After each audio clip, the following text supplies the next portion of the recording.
Им не удалось обмануть судьбу. Пылко влюбленные друг в друга Марья Гавриловна и Владимир, потерявшись однажды в метель, так и не обрели счастья.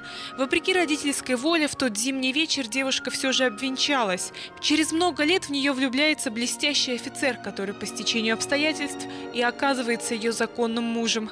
А может, этот Бурмин и есть настоящая судьба Марьи Гавриловны? Пушкин не дает ответов в повести, оставляя финал открытым.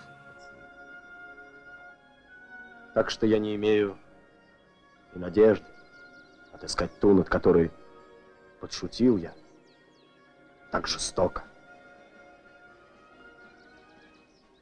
И которая теперь так жестоко отомщена. И вы не узнаете меня.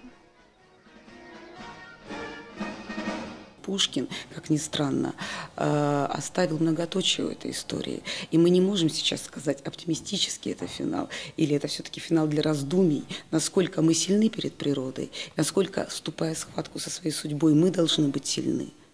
Насколько мы можем бросать вызов, а какой вызов нам не подвластен. Самая таинственная история из цикла повестей Белкина в постановке Малого обещает не потерять своей загадочности. В спектакле использованы элементы театра движения и видеоарта. Прозвучит и оригинальный текст Пушкина вместе со стихами периода Болдинской осени. Музыкально оформят картину романсы и вальсы. Так что вполне современная на вид метель должна сохранить свой аромат начала XIX века.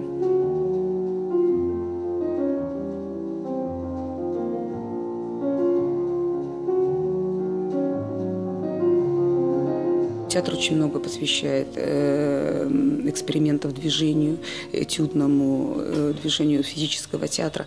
И также, конечно, используются небольшие компактные вещи видеоарта, но не для того, чтобы презентовать какое-то пространство, а просто для того, чтобы сделать некие акценты.